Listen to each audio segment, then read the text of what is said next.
Good evening everybody. Exam में आप सभी का स्वागत है। मैं अवनीश। चलिए स्टार्ट करते हैं क्लास आज की।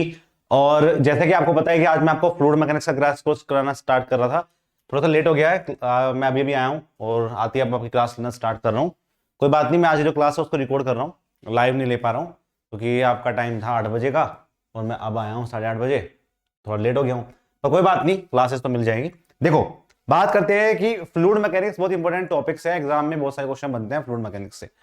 तो फ्लूइड मैकेनिक्स में कौन कौन से टॉपिक कवर करेंगे, तो इसमें आपके प्रॉपर्टीज ऑफ फ्लूइड को कवर किया जाएगा, pressure and its measurement, hydrostatic force, buoyancy and the flotations, liquid in relative equilibrium, fluid kinematics, fluid dynamics, weir and notches, laminar, turbulent, boundary layer, dimension, flow through pipe और drag and lift. यहां से हमें objective point of view से पढ़ना है, क्योंकि जो हम एग्जाम दे रहे हैं वो ऑब्जेक्टिव दे रहे हैं, तो हमें जितनी भी तैयारी करनी है वो ऑब्जेक्टिव पॉइंट ऑफ व्यू के हिसाब से पढ़ाई करनी है। ठीक है, तो पहले हम स्टार्ट करते हैं प्रॉपर्टीज ऑफ फ्लूइड के बारे में। What is the properties of fluid. The chapter 1 आपका यही है। क्या बोलता है प्रॉपर्टीज ऑफ फ्लूइड? देखो क्या बोल रहा है, ए सब्सटेंस ऑफ लिक्विड और gases phase is referable to the fluid.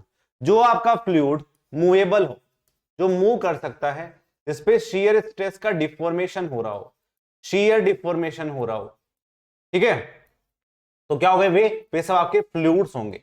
लेकिन ध्यान रखेंगे, शियर डिफॉर्मेशन तो आपके सॉलिड के अंदर भी होता है, लेकिन वो तो फ्लूइड नहीं होता है। इसलिए साफ साफ बोल दिया पहले ही कि लिक्विड और गैसेस सब्सटेंस के बारे में बात करेंगे। तो fluid deform continuously under the action of shear stresses. आपको पता है, देखो सॉलिड में क्या होता है, सॉलिड में भी शियर स्ट्रेस लगती है। तो जो शियर स्ट्रेस होती है वो आपके डायरेक्टली प्रोपोर्शनल होती है आपकी शियर स्ट्रेन के। जबकि हम बात करते हैं फ्लूइड की, तो जो आपकी शियर स्ट्रेस है, जो आपकी टॉ है, is directly proportional to d phi by d t. ये जो d phi by d t होता है, इसको हम बोलते हैं स्ट्रेन रेट। ठीक है, या इसको बोलते हैं rate of strain. That is called rate of strain.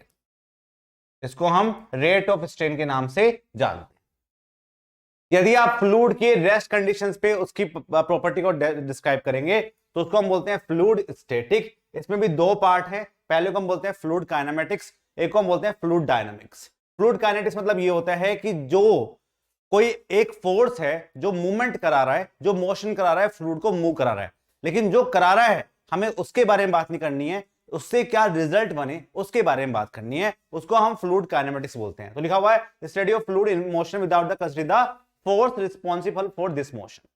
जो मोशन हो रहा है उसके लिए जो फोर्स रिस्पॉन्सिबल है उसके बारे में हम यहां पे नहीं पढ़ते हैं, जबकि फ्लूइड डायनामिक्स में हम उसके बारे में पढ़ते हैं। इसलिए मान लो क्या है कि जो आपका प्रेशर फोर्स है, आपका जो ग्रेविटी फोर्स है, इन सब के बारे में हम फ्लूइड डायनामिक्स में पढ़ते हैं, जबकि फ्लूइड काइनेटिक्स में हम आपकी वेलोसिटी के बारे में पढ़ते हैं। ये वेलोसिटी किसकी वजह से हुई होगी, किसी फोर्स की वजह से हुई होगी, उस फोर्स के बारे में नहीं पढ़ते हैं। नेक्स्ट बात करते हैं आइडियल फ्लूइड। कौन से होते हैं आइडियल फ्लूइड? आइडियल फ्लूइड वो फ्लूइड होते हैं जो आपके नो विस्कस, जिनके अंदर विस्कोसिटी ना हो, जिनके अंदर no surface tension, surface tension, कोई भी सरफेस टेंशन उनके अंदर एक्ट ना करता हो, ठीक है, या फिर इनकंप्रेसिबल, इनकंप्रेसिबल हो, उनको क्या बोलते हैं, उन्हीं को हम बोल देते हैं that is called the ideal fluid. उन्हीं को हम आइडियल फ्लूइड का नाम देते हैं। बात करते हैं रियल फ्लूइड के बारे में कि जो रियल फ्लूइड है वो कौन से होते हैं। रियल फ्लूइड वो फ्लूइड होते हैं जो ये ना हो, ठीक है, अदर देन आइडियल फ्लूइड। जो आइडियल फ्लूइड से अलग होते हैं, मतलब जिनके अंदर विस्कोसिटी भी होती है, जिनके अंदर सरफेस टेंशन भी ऐड कर रहा होता है, उसको हम रियल फ्लूइड का नाम देते हैं। बात करते हैं हम आपकी प्रॉपर्टीज ऑफ फ्लूइड के बारे में। सबसे पहले हम डेंसिटी के बारे में बात करते हैं। डेंसिटी को हम रो से लिखते हैं और ये आपका मास अपॉन वॉल्यूम होती है।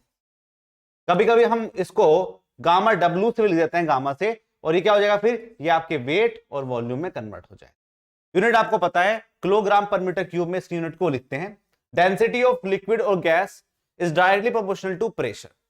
जो आपकी डेंसिटी है वो प्रेशर के डायरेक्टली प्रोपोर्शनल होती है। कैसे? क्योंकि आपको पता है P बराबर क्या होता है, रो जी इंटू एच होता है, तो P is directly proportional to rho होता है।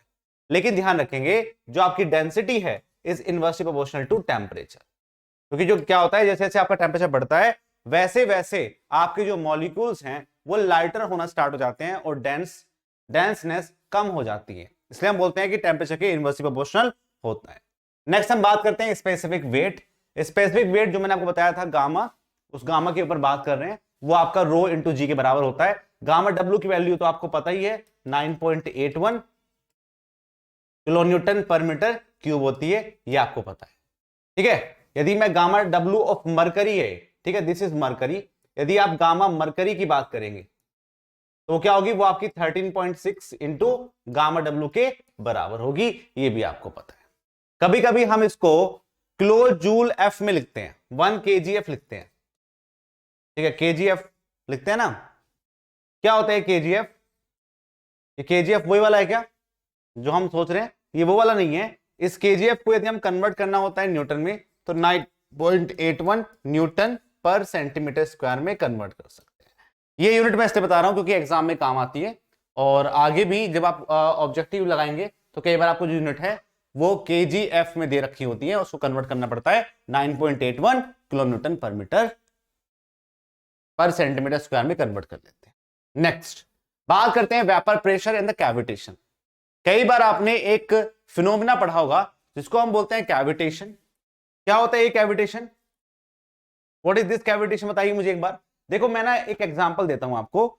मान लो कि मेरे पास है ना ये एक टैंक था, और मान लो मेरे पास एक टैंक ये था। यहां से यहां का पानी निकालने के लिए हमने साइफन को यूज किया। साइफन में यदि मैं मानूं कि यहां पे आपका प्रेशर एटमॉस्फेरिक है, दिस इज पी एटमॉस्फेरिक, यहां पे जो प्रेशर है वो एटमॉस्फेरिक नहीं है। अब यदि मैंने यहां पे डेटम मान लिया और मैं कैलकुलेट करूं कि ये जो पॉइंट है, जो टॉप मोस्ट पॉइंट है, इस पे प्रेशर आपका कितना होगा, तो आप बोलोगे यदि मैं इस पॉइंट को 2 लेता हूं, इस पॉइंट को मैं 1 लेता हूं, तो हम बोलते क्या है, हम ये लिखते हैं, यदि मैं एनर्जी इक्वेशन लिखूंगा तो P1 by gamma plus Z plus V1 square by 2G is equals to P2 by gamma यहां का plus Z2 plus V2 square by 2G। अब क्या है कि जब हम पानी का मूवमेंट करा रहे हैं तो वेलोसिटी को हम नेगलेक्ट मान देते हैं, क्योंकि वेलोसिटी बहुत ही स्मॉल होगी। प्रेशर की वजह से, संक्शन की वजह से पानी अपने आप निकल जाता है साइफन में इधर साइड, तो हम वेलोसिटी को 0 एज्यूम कर लेते हैं। यहां भी यहां ये डेटम है तो यहां पे Z 0 होगा। ये जो P1 है, ये P1 क्या है आपका? ये P1 आपका P एटमॉस्फेरिक है, P एटमॉस्फेरिक। तो यदि मैं आपसे बोलूं कि जो P2 बाय गामा है वो आपका हो जाएगा P1 P atmospheric by gamma minus के Z2। मैं आपसे ये बोलूं कि P2 is less then P atmospheric, यदि कोई कंडीशन ऐसी आ जाए कि आपका जो प्रेशर है दूसरे पॉइंट पे, 2 पॉइंट पे, वो आपके एटमॉस्फेरिक प्रेशर से कम है, तो क्या हो गया ये? इसी फिनोमिना को हम कैविटेशन का नाम देते हैं। जब भी आपका जो प्रेशर है, जो आपका प्रेशर है वो आपके एटमॉस्फेरिक प्रेशर से भी कम हो जाता है। मतलब कैसे, मैं कैसे बात कर रहा हूं, मतलब ये है कि आपका जो वेपर प्रेशर होता है, इसको हम बोलते हैं सैचुरेशन वेपर प्रेशर, वो बढ़ रहा है, वो तो आपका इंक्रीमेंट है, लेकिन जो आपका प्रेशर है वो आपका कम है। तो वहां पे क्या होते हैं, वहां पे आपके वेपर के बबल्स बनते हैं, वेपर के यहां पे बबल्स बनते हैं, और जहां पे आपका प्रेशर हाई होता है वहां पे जाके ब्रस्टिंग करते हैं। क्या करते हैं? ब्रस्टिंग करेंगे। तो इसी फिनोमेना को हम कैविटेशन का नाम बोलते हैं। पढ़ लीजिए इसको, एयर कैविटेशन भी होता है, वेपर कैविटेशन भी होता है। एयर मतलब एयर के बबल्स, ठीक है। कैविटेशन मतलब, वेपर कैविटेशन मतलब वेपर के, मतलब आपके जो वाटर वेपर है, वाटर बबल्स है, उनका cavitation. Cavitation generally occur at the exit of reaction turbine, reaction turbine के आपके एंड पे, साथ में आपके इनलेट ऑफ पंप पे, और टॉप ऑफ साइफन। ये साइफन तो है, इसके टॉप मोस्ट पॉइंट पे भी आपका जो प्रेशर है वो आपका एटमॉस्फेरिक प्रेशर से कम हो जाता है, और वहां पे कैविटेशन बन जाते हैं।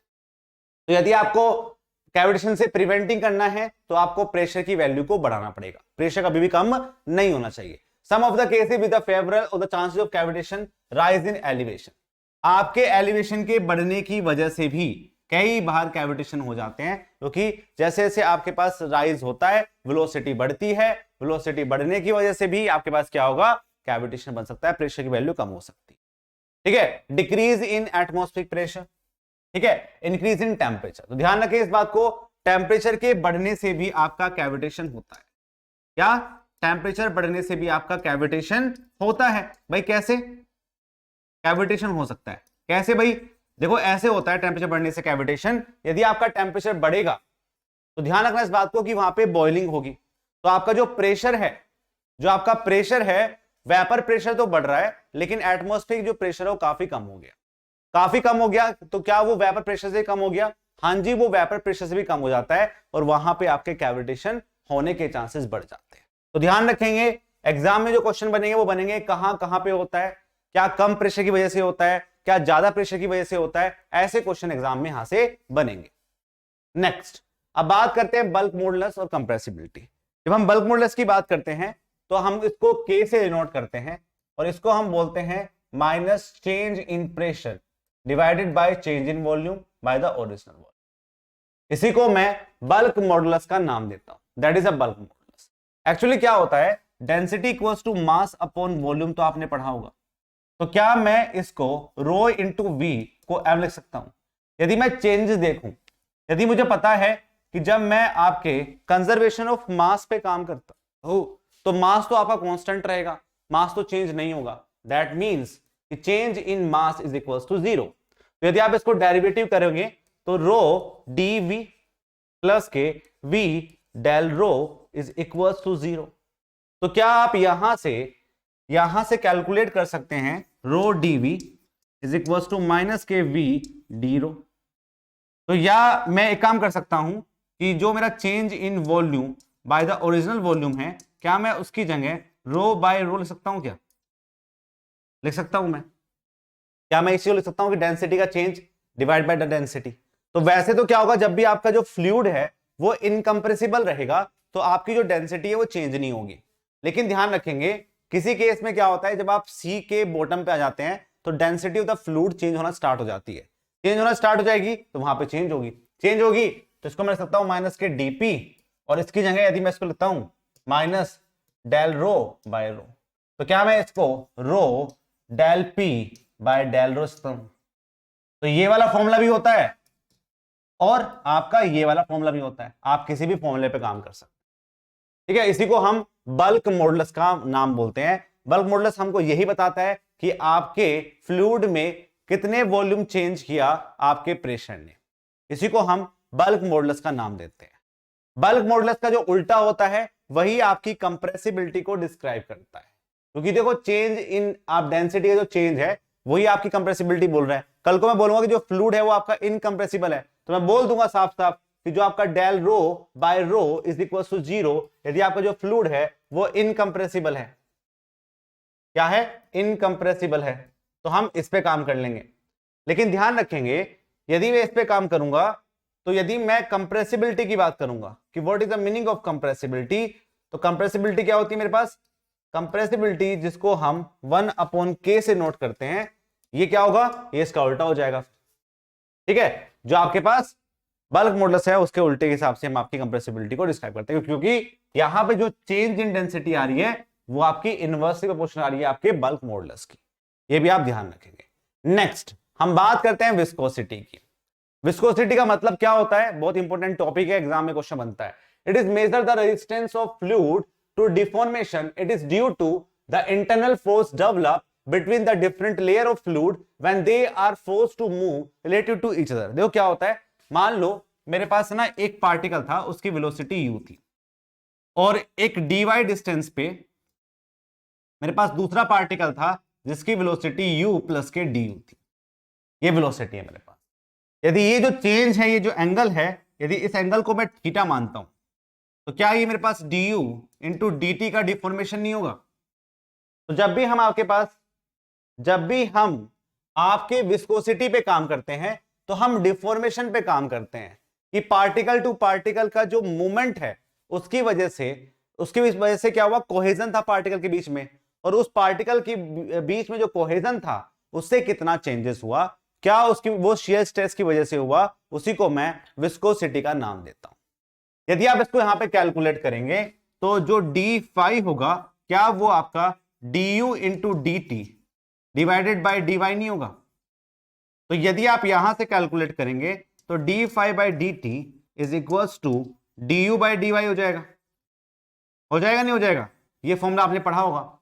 ये मैं क्यों ड्राइव कर रहा हूं, जिससे कि आपको याद रहे, जो इनका रिवीजन, जो आपका फॉर्मूला बनेगा इसमें, वो आपको याद रहे। देखो क्या होगा फिर, आपने पढ़ा है कि tau is directly proportional to d phi by d t. मैंने अभी पढ़ाया था आपको कि जो शियर स्ट्रेस होगी वो rate of change of shear strain के बराबर होगी, रेट ऑफ शियर डिफॉर्मेशन के बराबर होगी। और जो d phi by d t है वो आपके d u by d y के बराबर है। D u by d y मेरे पास क्या है, ये आपका वेलोसिटी ग्रेडियंट है। दिस इज वेलोसिटी, ये आपका वेलोसिटी ग्रेडियंट है, दैट इज वेलोसिटी ग्रेडियंट। ठीक है, तो हम इसमें एक काम कर सकते हैं कि जो आपका टाउ होगा, tau is directly proportional to d u by d y. तो यहां से हम बोल सकते हैं कि tau is equal to mu d u by d y हो जाएगा। ठीक है, ये आपको ध्यान रखना है। तो यदि हम इस पे काम करेंगे, यदि हम इस पे काम करेंगे तो हम ये बोल सकते हैं कि tau is equals to mu d u by d y. का मतलब क्या है, यहां पे जो म्यू है इसको ही हम डायनामिक विस्कोसिटी का नाम देते हैं, डायनामिक विस्कोसिटी का नाम देते हैं। इसको हम बोलते हैं क्या, इसकी जो यूनिट होती है वो आपकी होती है न्यूटन सेकंड पर मीटर स्क्वायर, या इसको हम बोल सकते हैं पास्कल सेकंड, या इसको हम बोल सकते हैं पॉइज। ठीक है, ध्यान रखेंगे जो आपके पास 10 पॉइज होते हैं, 10 पॉइज, वो आपके 1 न्यूटन सेकंड पर मीटर स्क्वायर के बराबर होते हैं, और इसी को हम यहां पे ड्राइव करते हैं। क्लियरली समझ में आया सभी को? तो we have to calculate all of these things. Exam में जो क्वेश्चन बनता है इस डायनामिक विस्कोसिटी की जो यूनिट है उस पर क्वेश्चन बनते हैं, ये आपको ध्यान रखना है। ठीक है, नेक्स्ट हम बात करते हैं डायनामिक विस्कोसिटी पानी की पता होनी चाहिए आपको कितनी होती है, 1.00002 सेंटीपोइज। ठीक है, डायनामिक विस्कोसिटी ऑफ एयर कितना होता है, इतना होता है। आपको जो याद करना है वो याद करना है कि आपकी जो डायनामिक विस्कोसिटी होती है पानी की वो ज्यादा होती है, मतलब एयर के कंपैरिजन में पानी ज्यादा विस्कस है। ठीक है, पानी आपका ज्यादा विस्कस है, ये आप ध्यान रखेंगे। बात करते हैं काइनेमेटिक विस्कोसिटी। काइनेमेटिक विस्कोसिटी को यदि मैं ऐसे नोट करता हूं, इसके सिंबल होता है आपके पास किसका, काइनेमेटिक विस्कोसिटी का। दिस इज काइनेमेटिक विस्कोसिटी, ये आपकी काइनेमेटिक विस्कोसिटी का सिंबल। इसको हम क्या बोलते हैं, इसको हम बोलते हैं जो आपकी डायनामिक विस्कोसिटी आई है उसको आप density of fluid, density of fluid से डिवाइड दोगे तो आपकी ये यूनिट बनेगी। ठीक है, आपकी ये यूनिट बनेगी। तो इसकी जो यूनिट होती है उसको हम लिखते हैं सेंटीमीटर स्क्वायर पर सेकंड में। ठीक है, या हम इसको स्टॉक्स में भी लिखते हैं। इसको 1 स्टॉक बराबर कितना होता है, 1 सेंटीमीटर स्क्वायर पर सेकंड आपका 1 स्टॉक के बराबर होता है। ये भी आप ध्यान रखेंगे। ठीक है, ये भी आप ध्यान रखेंगे। एग्जाम में क्वेश्चन बना था कि डायनामिक विस्कोसिटी पानी की कितनी होती है एयर की कंपैरिजन में, ये आप याद रखेंगे। एग्जाम में ये क्वेश्चन बन चुका है, तो आपके एग्जाम में भी आ सकता है। सेकंड, बात करते हैं काइनेमेटिक विस्कोसिटी ऑफ वाटर। जो काइनेमेटिक विस्कोसिटी होती है पानी की वो कम होती है क्योंकि आपने डेंसिटी से डिवाइड दे दिया, और डेंसिटी ऑफ पानी is much greater than the density of air. तो इसलिए क्या होगा, काइनेमेटिक विस्कोसिटी आपकी पानी की तो कम आएगी और एयर की ज्यादा आएगी। इसलिए हम बोलते हैं काइनेमेटिक विस्कोसिटी जो एयर की होती है वो अप्रोक्सीमेटली 15.2 टाइम्स होती है दैट ऑफ द वाटर। ये आप ध्यान रखें। ठीक है, ये आप ध्यान रखेंगे, एग्जाम में क्वेश्चन बन सकता है। बात करते हैं effect of temperature and pressure on the viscosity. आपकी विस्कोसिटी पे टेम्परेचर का, प्रेशर का क्या इफेक्ट पड़ता है। तो इन केस ऑफ लिक्विड, यदि आपका लिक्विड है, viscosity decreases with increase in temperature. क्योंकि देखो क्या है, विस्कस जो फोर्स है ना वो बिटवीन द पार्टिकल्स के बॉन्ड पे डिपेंड करता है। जैसे जैसे आपका टेम्परेचर बढ़ता है तो बॉन्ड के जो बॉन्ड है वो खुलना स्टार्ट हो जाता है, इसकी वजह से आपकी जो विस्कोसिटी है वो डिक्रीज होना स्टार्ट होती है। मतलब इन the case of liquid temperature बढ़ेगा तो विस्कोसिटी घट जाएगी। बात करते हैं in case of gas, viscosity increase with increase in temperature. ये भी आप ध्यान रखिए। क्यों, क्योंकि देखो क्या होता है, गैस में कोलाइडिकल कोलिजन्स होता है, कोलिजन्स होता है, कोलिजन पे डिपेंड करता है। तो जितना कोलिजन होगा उतनी एनर्जी प्रोड्यूस होगी, और उतनी एनर्जी प्रोड्यूस होगी तो उतना कोहेजन बढ़ेगा, उतनी आपकी विस्कोसिटी बढ़ेगी। तो इसलिए क्या होता है, गैसेस में जैसे जैसे टेम्परेचर बढ़ता है वैसे वैसे आपकी जो विस्कोसिटी है वो बढ़ती है। ठीक है, साथ में जो प्रेशर है उस पर आपकी जो विस्कोसिटी है वो डिपेंड नहीं करती है, लेकिन जो काइनेमेटिक विस्कोसिटी है उस पर आपका जो प्रेशर है वो डिपेंड करता है। क्यों करता है डिपेंड? क्योंकि जो क्या है वहां पे डेंसिटी का टर्म है, और आपको पता है कि आपने अभी निकाला था डेल रो बाय रो, तो आप निकाल चुके हैं, और यहां से आप डेंसिटी को भी प्रेशर को भी रिलेट कर चुके हैं, पहली प्रेशर को भी रिलेट कर चुके हैं। इसलिए हम बोलते हैं कि जो काइनेमेटिक विस्कोसिटी है वो आपके काइनेमेटिक जो विस्कोसिटी है वो आपके प्रेशर पे डिपेंड करती है, और प्रेशर के इनवर्सली प्रोपोर्शनल होती है, ये आप ध्यान रखेंगे। नेक्स्ट हम बात करते हैं Newtonian fluids and non Newtonian fluids. Very very important है, एग्जाम में क्वेश्चन यहां से बनता ही बनता है, तो भैया ये वाला टॉपिक हमेशा अच्छे से याद रखेंगे। क्या होता है न्यूटोनियम फ्लूइड्स? देखो आपने फॉर्मूला पढ़ा tau equals to mu del u by d. यदि आप इस फॉर्मूले को यूज कर रहे हैं that is a Newtonian fluid. लेकिन यदि आप जनरल इक्वलाइज इक्वेशंस को देखेंगे शियर स्ट्रेस की, तो वो आपकी क्या होती है? वो आपकी होती है tau is equals to A d u by d y की पावर n प्लस के बी। यदि आप इसको डिफरेंशिएट करेंगे with respect to d u by d y, तो क्या होगा? ये आपके पास हो जाएगी a into n d u by d y की पावर n माइनस वन। तो यदि आपने अपनी शियर स्ट्रेस को with respect to velocity gradient derivative किया, तो इसी को हम एपरेंट विस्कोसिटी का नाम देते हैं। That is called apparent viscosity का नाम देते हैं, ये आप ध्यान रखेंगे। अब देखो क्या होता है, इस पे हम एक ग्राफ बनाते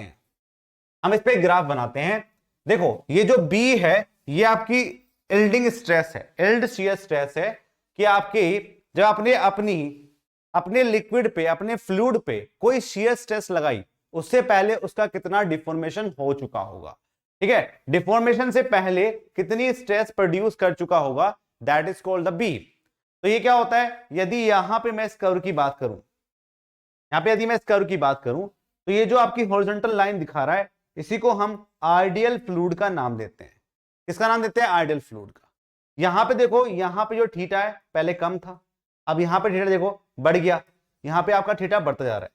तो यदि आपकी जो शियर स्ट्रेस है वो बढ़ती जा रही है, n की वैल्यू 1 से बड़ी है तो ये पॉजिटिव, b तो 0 है ही, तो इसको हम डायलेटेंट फ्लूइड बोलते हैं। और ये आपका क्या होगा? ये आपका थिकनिंग फ्लूइड होगा, दैट इज अ थिकनिंग, ये आपका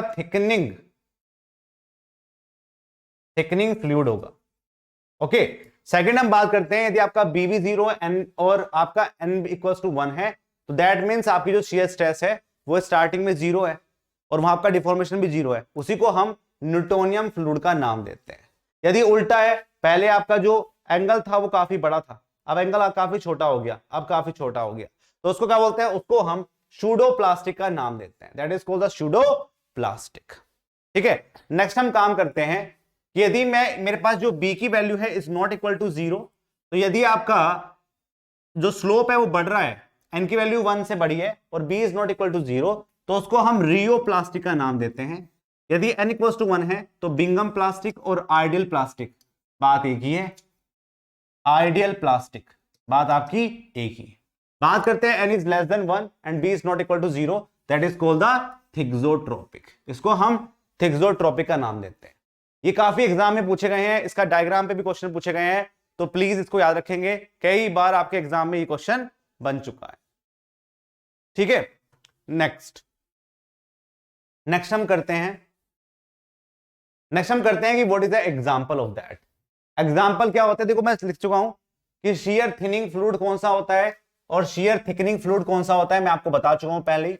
दूसरा, स्टडी ऑफ नॉन न्यूटोनियम फ्लूइड जो होते हैं, जो मतलब क्या है, नॉन न्यूटोनियम फ्लूइड्स वो हैं जहां पे आपका n is not equal to 0, ठीक है, n is equal to 0 but b is not equal to 0, जो आपका जहां पे आपकी जो b है यील्ड स्ट्रेस है वो बनेगी, वो सब आपके नॉन न्यूटोनियम फ्लूइड है। जहां पे tau is not directional to d5 by dt या du by dy, उसको हम नॉन न्यूटोनियम फ्लूइड बोलेंगे, और उसी की जो स्टडी होती है उसी को हम रियोलॉजी का नाम बोलते हैं।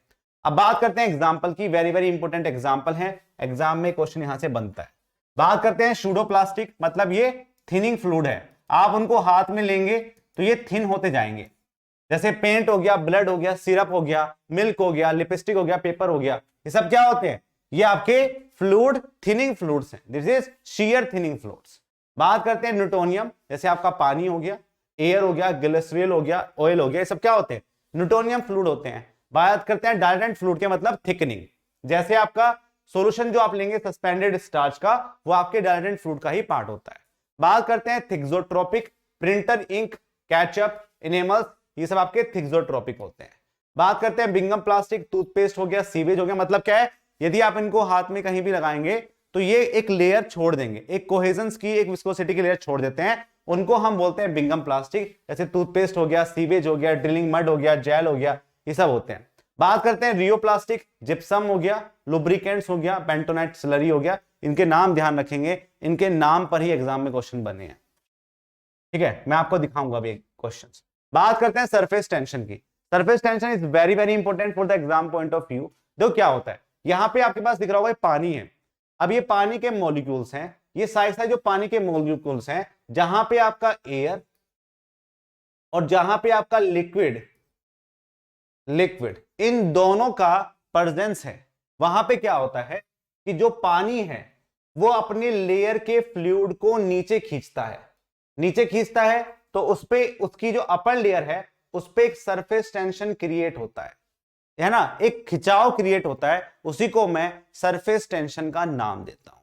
यहां पे तो नहीं होगा सरफेस टेंशन हमेशा आपकी फ्री सरफेस, जहां पे एयर और फ्लूइड का मिलन होगा, वहीं पे आपके पास क्या होता है, इसके वेट की वजह से, बढ़ने की वजह से यहां पे एक ऐसा खिंचाव महसूस होता है, उसी को हम बोल देते हैं सरफेस टेंशन। और ये आपकी स्पेसिफिक एनर्जी का रिप्रेजेंटेशन होता है। स्पेसिफिक एनर्जी क्या होती है? वो एनर्जी जिस की वजह से ये आपका टेंशन क्रिएट हो रहा है, that is called the specific energy, और इसी की वैल्यू पे काम करता है। यहां पे हम जो ये टेंशन हो रहा है इसको हम सिग्मा से डिनोट करते हैं, और ये आपका होता है force per unit length, F/L पे काम करते हैं, ठीक है, कितना फोर्स आपका लग रहा है। बात करते हैं जो ये सरफेस टेंशन होता है ये किसकी वजह से होता है? It is primarily due to cohesion, तो ये कोहेजन की वजह से होता है, and is inversely proportional to the temperature. Effect of pressure on the surface tension is negligible, ठीक है, प्रेशर का कोई इफेक्ट नहीं होगा सरफेस टेंशन में, आपको बता चुका हूं कि जब विस्कोसिटी पे इफेक्ट नहीं है तो सरफेस टेंशन में क्या इफेक्ट होगा। ओके, अब बात करते हैं pressure inside the liquid jet.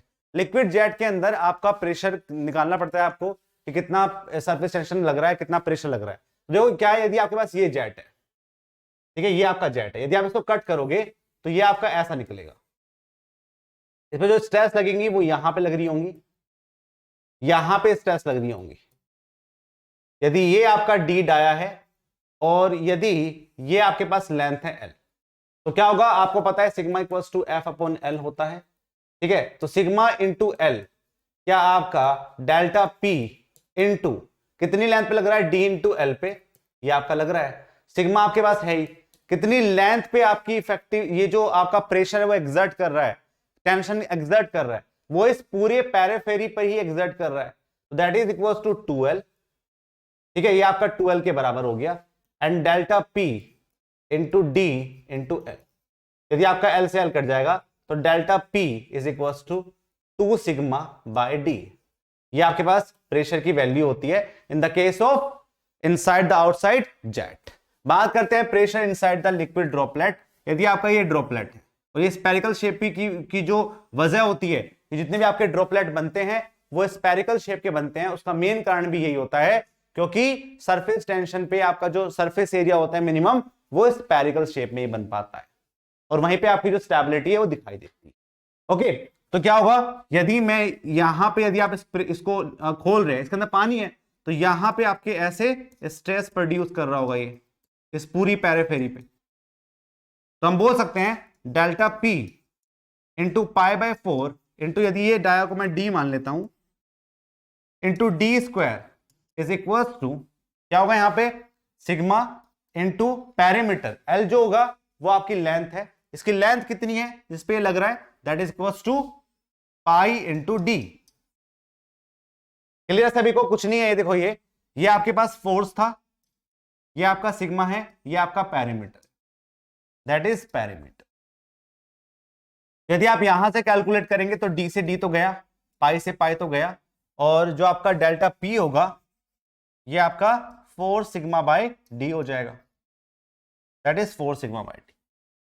अब बात करेंगे pressure inside the soap bubble. यदि आप सोप बबल के अंदर प्रेशर को चेक करेंगे कि प्रेशर कितना होगा, तो यदि हम इस पे काम करते हैं तो ये देखो, ये है, ये देखो, यदि मेरे पास सोप बबल जो होती है उसके अंदर दो लेयर होती हैं, अपर लेयर और लोअर लेयर, क्योंकि सोप बबल्स हमेशा दो लेयर पे काम करता है। तो अब क्या होगा, इस पे यहां पे भी आपका सरफेस टेंशन क्रिएट होगा और अंदर वाली जो साइड है इसमें भी आपका सरफेस टेंशन क्रिएट होगा, यहां पे भी सरफेस टेंशन क्रिएट होगा। यदि मैं लिखूंगा यहां पे डेल्टा पी, यदि मैं डेल्टा पी लिखूंगा तो डेल्टा पी इंटू π/4 इंटू D square is equals to sigma. अब जो पैरामीटर होगा वो इस वाली लेयर का और इस वाली लेयर का दोनों का होगा, तो हम इसको बोलेंगे 2π इंटू डी। तो यदि आप यहां से डेल्टा पी कैलकुलेट करेंगे तो आपका हो जाएगा 8 sigma by D, 8 sigma by D.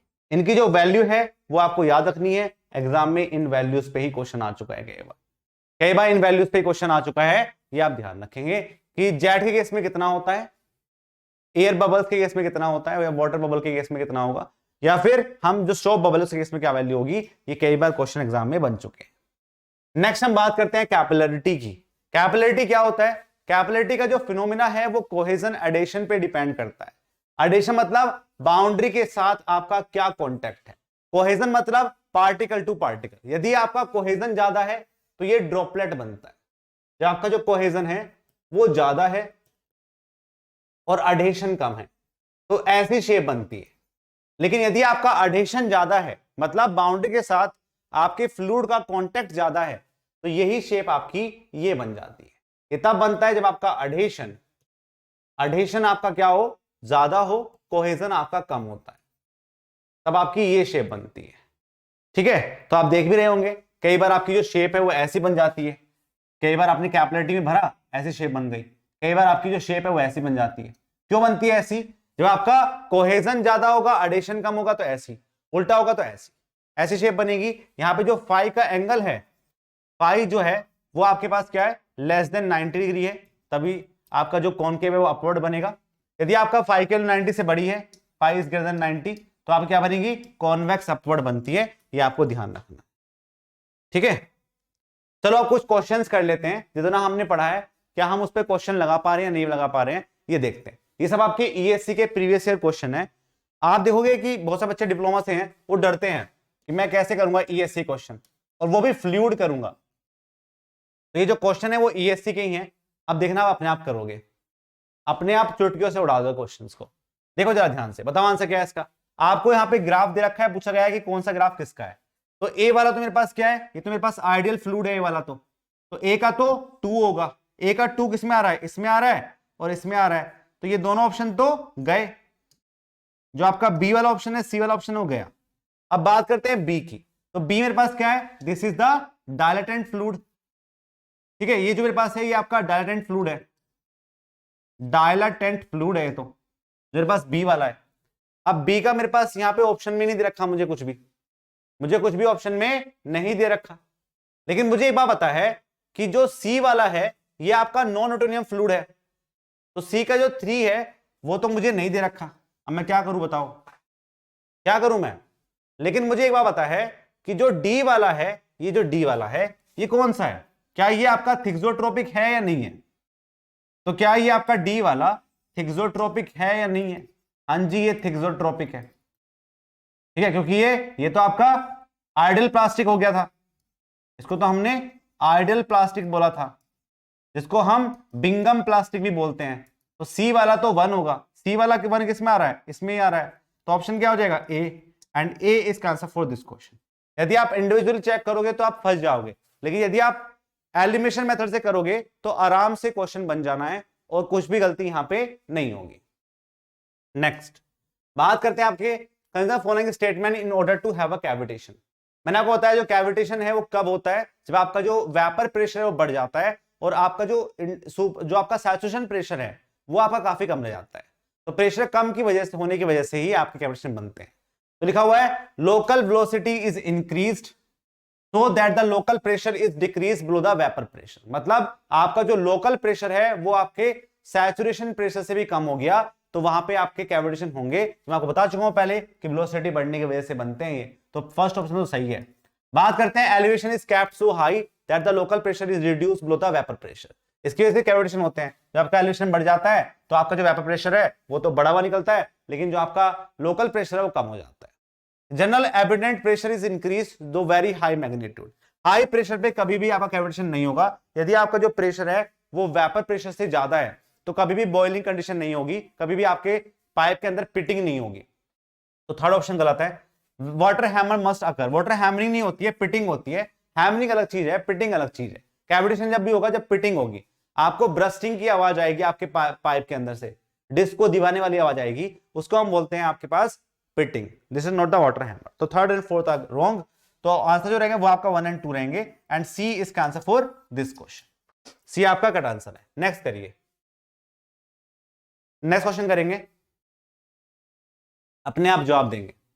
बोला गया आपसे the concentrated sugar solution, Newtonian fluid, sewage sludge, dilatant fluid, blood, air. आपको पता है जो एयर है, एयर हो गया, वाटर हो गया, गैसोलाइन हो गया, ठीक है, ये सब क्या होते हैं? ये सब आपके न्यूटोनियम फ्लूइड होते हैं। तो डी का 4 होगा, डी का 4 इसमें है, इसमें है, तो ये दोनों ऑप्शन तो गए। अब बात करेंगे ए, देख लो पहले। कंसंट्रेटेड शुगर जो सॉल्यूशन होता है वो किसका होता है? ये डायलेटेंट फ्लूइड के ही होते हैं। मैं आपको बता चुका हूं पहले कि कंसंट्रेटेड शुगर सॉल्यूशन जो आपके शियर थिकनिंग फ्लूइड होते हैं वही आपके पास क्या होते हैं? डायलेटेंट फ्लूइड होते हैं। तो ए का तो 1 होगा। ए का 1 ऑप्शन किस में आ रहा है? ए का 1 इसमें आ रहा है, तो आंसर क्या होगा? ए ही होगा एंड ए इज का answer for this question. Next question करेंगे। ये सभी क्वेश्चन आपके ईएससी के प्रीवियस ईयर हैं और मुझे लगता है कि आप इनको आराम से कर जा रहे होंगे अब, क्योंकि आपकी थ्योरी क्लियर हो गई है। बताओ आंसर क्या है इसका। With the following statement is correct. Dynamic viscosity of water is nearly 50 times that of the air. जो आपकी डायनामिक विस्कोसिटी होती है पानी की, वो आपकी एयर के 50% होती है। मैंने आपको अभी भी पढ़ाया था, ठीक है। डायनामिक विस्कोसिटी ज्यादा होती है, काइनेटिक विस्कोसिटी कम होती है। What is 30? ये गलत है, ये भी गलत है। Vapour pressure of liquid is inversely proportional to temperature. Vapour pressure is directly proportional to. Vapour pressure जो होते हैं वो तब बढ़ता है जब आपका टेंपरेचर बढ़ता है। यदि आपका टेंपरेचर बढ़ेगा तो वेपर प्रेशर बढ़ेगा और जो आपका लोकल प्रेशर है वो कम हो जाएगा और कैविटेशन हो जाएगा। इस कंडीशन में कैविटेशन होते हैं, तो ये भी गलत है। तो आंसर क्या है? ए एंड ए इज का answer for this question.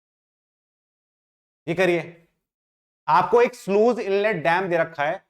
Streamlined entrance is shown in figure. If cavitation is expected to occur, it will first appear at the point.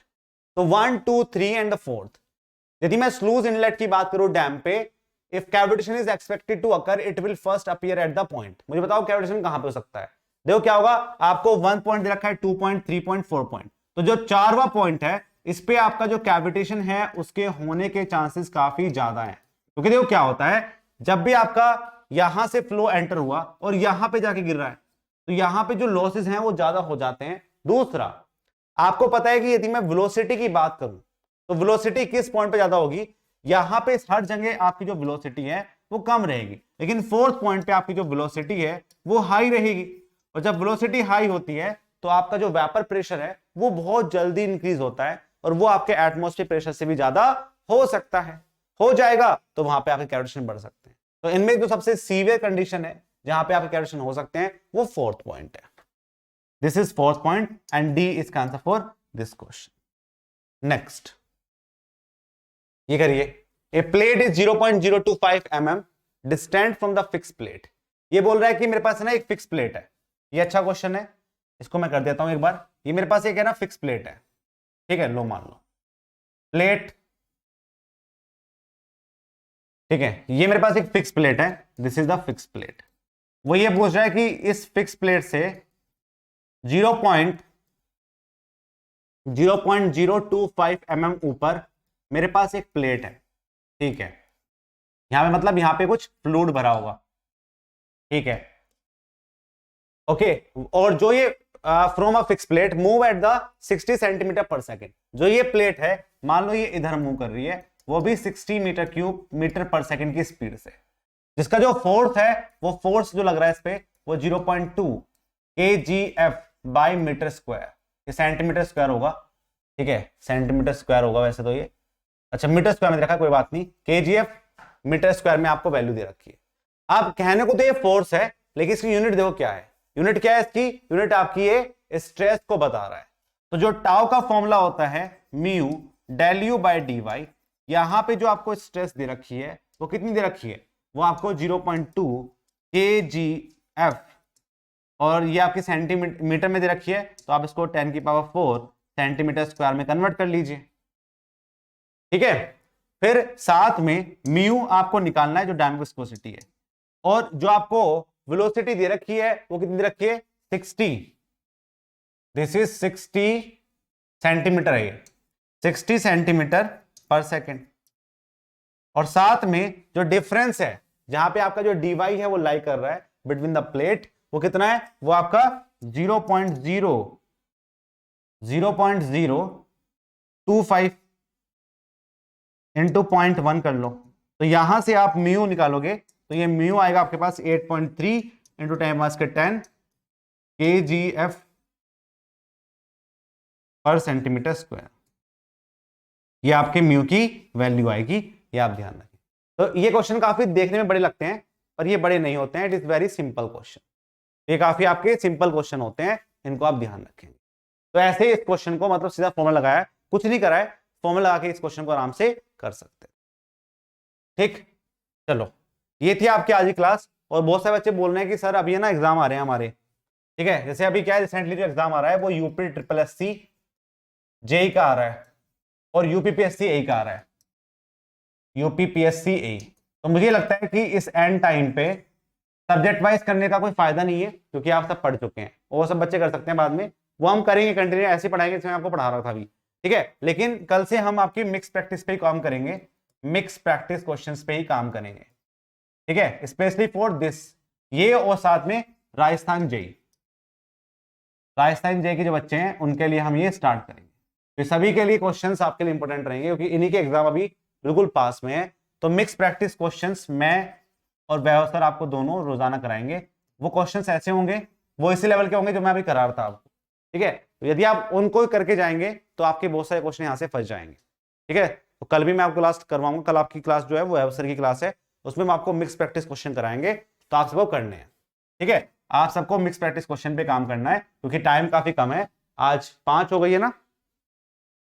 हाँ 5 हो गई है, तो 6 आगे बस टाइम भी कम बचा हुआ है, 6 से लेके 16-17 तक हम कर सकते हैं। 10 डेज हम यही काम करेंगे, 10 डेज हम आपके मिक्स प्रैक्टिस क्वेश्चन पे काम करेंगे।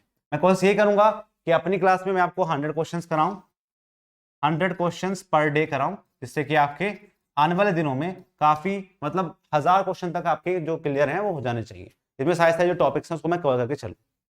ठीक है, मिलता हूं फिर आपकी नेक्स्ट क्लास में, तब तक के लिए बाय बाय। और आप मुझे बता देना है कमेंट सेक्शन में कि मिक्स प्रैक्टिस क्वेश्चंस पे काम करने का फायदा रहेगा अभी लास्ट टाइम पे, क्योंकि आप सबने पहले पढ़ रखा है, बस एक वो चाहिए, बूस्टअप चाहिए कि हम जो पढ़े हैं वो सब अच्छे से पढ़े हैं। ठीक है, उस पर काम करेंगे। तब तक के लिए बाय बाय, जय हिंद, जय भारत।